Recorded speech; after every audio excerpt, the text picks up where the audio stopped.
Your car isn't broken, it's being tricked.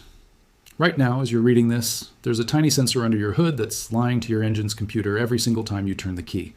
And that lie is costing you real money at the pump. Mechanics know about it. Dealerships know about it, but almost nobody tells you because the fix costs about $5 and takes 15 minutes. And that doesn't exactly pay for a service department's rent. By the end of this video, you're going to know exactly what this part is, how to test it yourself in your driveway, and how to clean it so your car goes back to sipping gas instead of guzzling it. Stick around, because the last part of this fix is the one almost everyone skips. And skipping it is why some people try this and see zero difference. Let's get into it. Here's the problem almost every driver has without even knowing it. You fill up your tank, and a week later it's already gone. You tell yourself it's traffic, or the weather, or you're just driving more than usual. So you go get an oil change, maybe new spark plugs, maybe even new tires, and your fuel bill barely moves. That's because you're treating the symptom, not the cause. Auto shops love this. They'll happily sell you a $500 tune-up when the real issue is a part that costs less than a fast food combo meal. It's not that they're lying to you outright, it's just that fixing the real problem doesn't make them money, so it quietly gets left off the checklist. Sound familiar? If your check engine light has ever flickered on and off, or your car just feels sluggish off the line while somehow burning more gas, this is almost certainly you. Old school mechanics, the ones who trained back before cars, were basically computers on wheels. Used to check this part first, every time, before touching anything else. It was rule number one. Back in the 70s and 80s, cars ran on carburetors, and a dirty engine meant a dirty carburetor.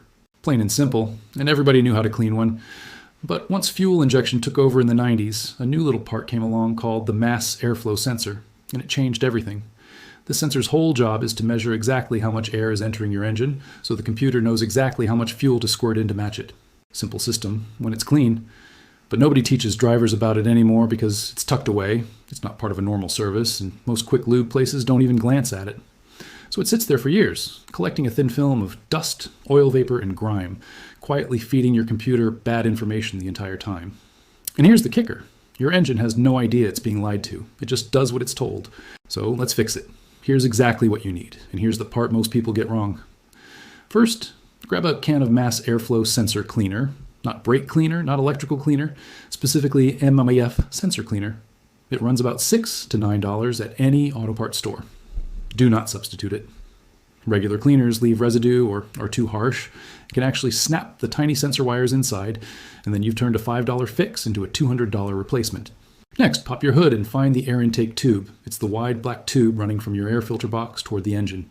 Somewhere along that tube, usually right near the filter box, you'll see a small electrical connector with two little wires plugged into a sensor about the size of your thumb. That's your target. Unclip the connector, then loosen the clamp holding that section of tube and slide it off so you can see the sensor element inside. It looks like a tiny wire or a small plate suspended in the airflow path. Here's the key part most people miss. You do not touch that element with your finger, a rag, a cotton swab, anything. The oils from your skin alone can throw off its readings for weeks. Instead, hold the can about an inch away and give it 4 or 5 short spray bursts directly onto the sensor element, letting it air dry completely, which usually takes about 10 minutes, since this cleaner evaporates fast and leaves zero residue. While that's drying, this is a great moment to also check your engine air filter, because a clogged filter makes this sensor's job even harder by restricting airflow before it ever reaches the sensor.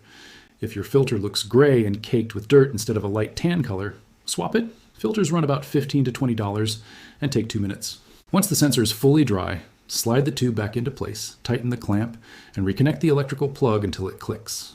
Now here's the step almost everybody forgets, and it's the reason a lot of people do this whole process and feel like nothing changed.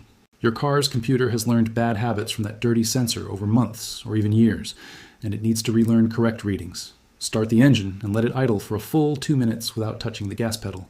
Then take it for a 15-minute drive that includes some highway speed if possible. This lets the computer's adaptive learning reset itself against the sensor's new accurate readings. Skip this step, and you might not notice much difference for days.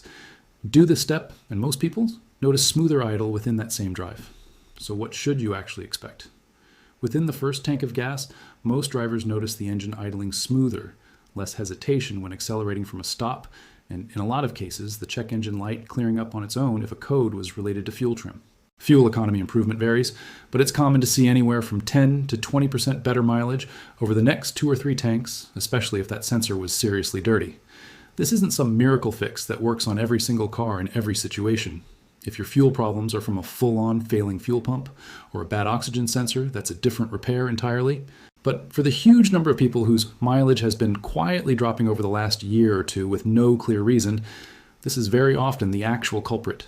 Compare that to the alternative. A mechanic might quote you $200 to $400 to simply replace the sensor outright when 9 times out of 10, cleaning it restores it to like new function for the price of a cup of coffee and a sandwich.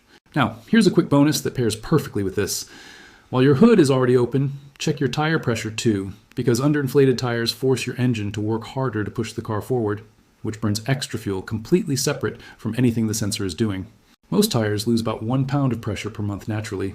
So if it's been a while, grab a cheap gauge, they're about $5, and check all 4 against the number listed on the sticker inside your driver's door, not the number printed on the tire itself. Just 3 or 4 pounds low across all 4 tires can quietly cost you real money over a year of driving, and it takes 30 seconds to check. If this saved you a trip to the mechanic, do me a favor and hit subscribe, because we post practical fixes like this every single week that most people never learn until it's too late. Drop a comment below and let me know what your fuel economy was before and after trying this. I read every single one.